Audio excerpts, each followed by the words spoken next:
సదాశివసమారంభాం వ్యాసశంకరమధ్యమాం అస్మదాచార్యపర్యంతాం వందే గురుపరంపరాం. జ్యోతిషాస్త్రాన్ని భావితరాల వారికి ప్రసాదించిన ఋషుల యొక్క పాదపద్మాలకి నమస్కారం చేసుకుంటూ, అలాగే నాకు ఈ జ్యోతిష విద్యను నేర్పిన గురువర్యులు జ్యోతిష బ్రహ్మ కీర్తిశేషులు శ్రీ ఈరంకి సూర్యనారాయణమూర్తి గారు, సూర్యశ్రీ దైవజ్ఞ గారి యొక్క పాదపద్మాలకి నమస్కారం చేసుకుంటూ, ఓం శ్రీ మహాగణాధిపతి నమః, శ్రీ గురుభ్యో నమః, హరి ఓం. వీక్షకులందరికీ నమస్కారం. మీనరాశి వారికి ఈ వారం మిశ్రమమైనటువంటి గ్రహస్థితులు గోచరిస్తూ ఉన్నాయి. గత వారం చెప్పుకున్నాం, ఈ రాశి వారికి అనుకూలించేటువంటి గ్రహాల యొక్క సంఖ్య తగ్గిపోయింది. కేవలం శుక్రచంద్రులు మాత్రమే అనుకూలంగా ఉన్నారు. అందులోనూ ఈ వారంలో శుక్రబలమే ప్రధానంగా ఉన్నది. వారం చివరిలో చంద్రబలం వస్తూ ఉన్నది కాబట్టి గోచారవశాత్తు ఒక గ్రహమే అనుకూలం. అందులోనూ చాలా తక్కువ పర్సంటేజ్, నిజానికి చెప్పుకోవాలి అంటే ఈ బలం 10% మాత్రమే ఉంటుంది. అంటే చూడండి, నెగిటివిటీ 90%, పాజిటివిటీ 10%. ఇది జాతకంలో ఉన్నటువంటి దశాంతర దశలు గనక యోగించకపోతే ఈ గ్రహస్థితి చాలా ఇబ్బందికరమైనటువంటిది. కాబట్టి ఇక్కడ జాతకం కీలకం. వార ఫలితాల్లోకి వచ్చేసరికి ఈ వారంలో రాహువు మరి జన్మరాశిలో ఉండడం, 12వ స్థానమందు ఎక్కువ గ్రహాలు ఉండడం వల్ల స్థిరత్వం లేకుండా పోతుంది. స్వస్థాన నాశనం చేయవ బంధురోగో ధనక్షయం అన్నారు.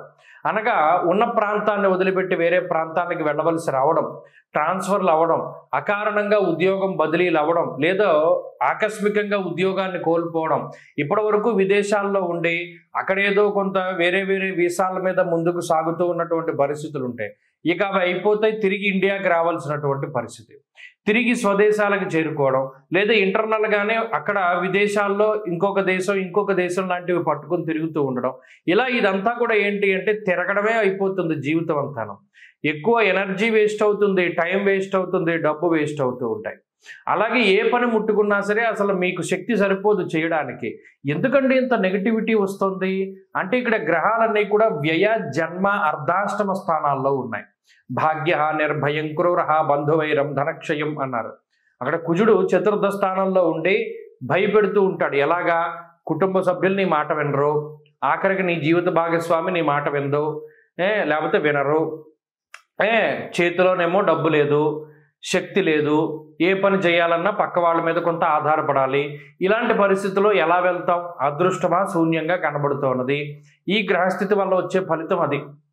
కాబట్టి ఇన్ని రకాల వ్యతిరేకతల మధ్యలో మనకి ఏదైనా దారి కనబడాలి అంటే అది భగవంతుడి పాదాలు పట్టుకోవడం వల్ల మాత్రమే కనబడుతుంది.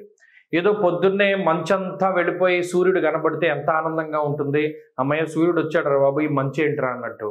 అలాగే ఈ గ్రహస్థితిలోంచి మనం బయటపడాలి అంటే మీనరాశి వాళ్ళు భగవంతుడి పాదాలు పట్టుకోవాలి. ఆంజనేయ స్వామి వారి యొక్క ఆరాధన కానీ, కలియుగ ప్రత్యక్ష దైవమైనటువంటి వెంకటేశ్వర స్వామి వారిని కానీ, లేదా పరమేశ్వరుడికి సంబంధించినటువంటి అభిషేకాదులను కానీ చేస్తే, అంటే క్రమం తప్పకుండా ఇక భగవంతుడిని ఆరాధన చేస్తే ఏమవుతుంది అంటే కొంత మనసు డైవర్ట్ అవుతుంది, ఈ బాధల నుండి బయటపడుతూ ఉంటుంది.